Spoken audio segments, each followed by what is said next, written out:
Hey girls, it's Lisa. Today I want to slow things down a little. I want to speak softer, more honestly, more from the heart. Because what we're talking about today isn't something you can fix with a quick tip or a motivational quote. Today, we're talking about something that quietly takes up space in so many of our lives: the relationship between weight and emotions. And let me be very clear from the beginning, this is not a lose weight talk. This is not a love your body cliche either. This is a conversation about why we gain weight, why we lose it, and what our emotions have to do with it.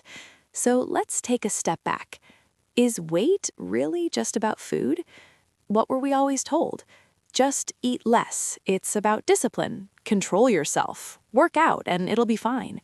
But no one ever told us this. Some weight is not gained through food. It's gained through emotions. And some weight is actually armor. Sometimes, without even realizing it, a person makes their body bigger because their soul feels smaller.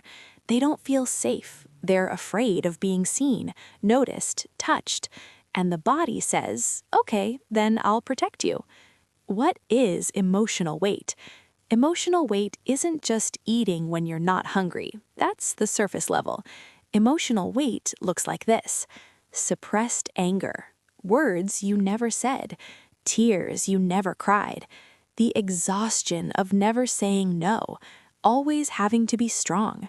You hold it all inside, and eventually the body carries it for you.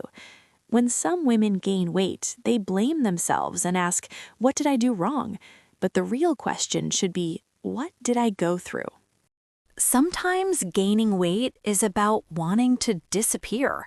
This is something people rarely say out loud, but I will.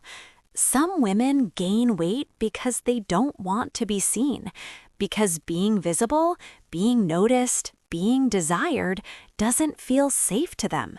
Maybe in the past, they were constantly criticized, their body was commented on, they received too much attention and got hurt, and the subconscious quietly says, if I make myself a little less visible, no one can hurt me. This is a deep survival instinct, and these women are not weak, they're wounded. Why does losing weight sometimes feel scary? Another truth no one talks about: losing weight isn't happiness for everyone. For some, it feels like a danger signal, because when the weight goes, you're noticed more, you receive more comments, expectations increase, and the subconscious whispers, "Are you ready?" This is why some women lose weight and then gain it back, because their soul isn't ready for that version of themselves yet. Weight loss doesn't last if the soul isn't healed. I'm saying this very clearly. Weight lost through pure restriction often comes back because the reason behind it was never addressed.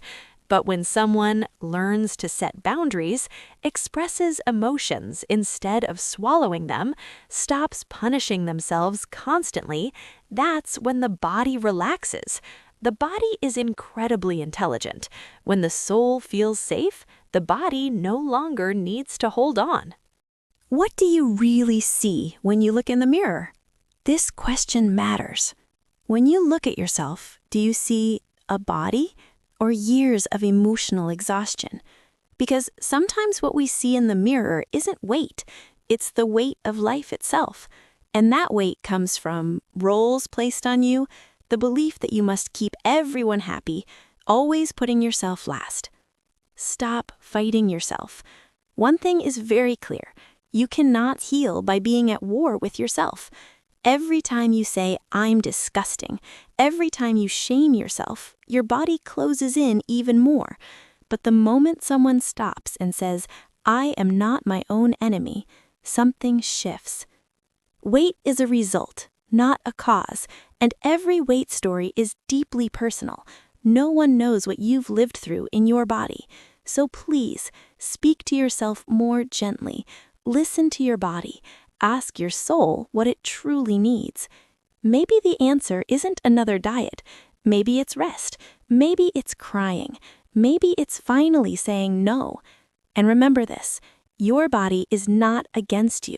It's trying to protect you. If at any point during this conversation you thought, this is me, you're not alone. You can write it in the comments. You can share what you're feeling. I'm here. Until our next Girl Talk, I'm Lisa.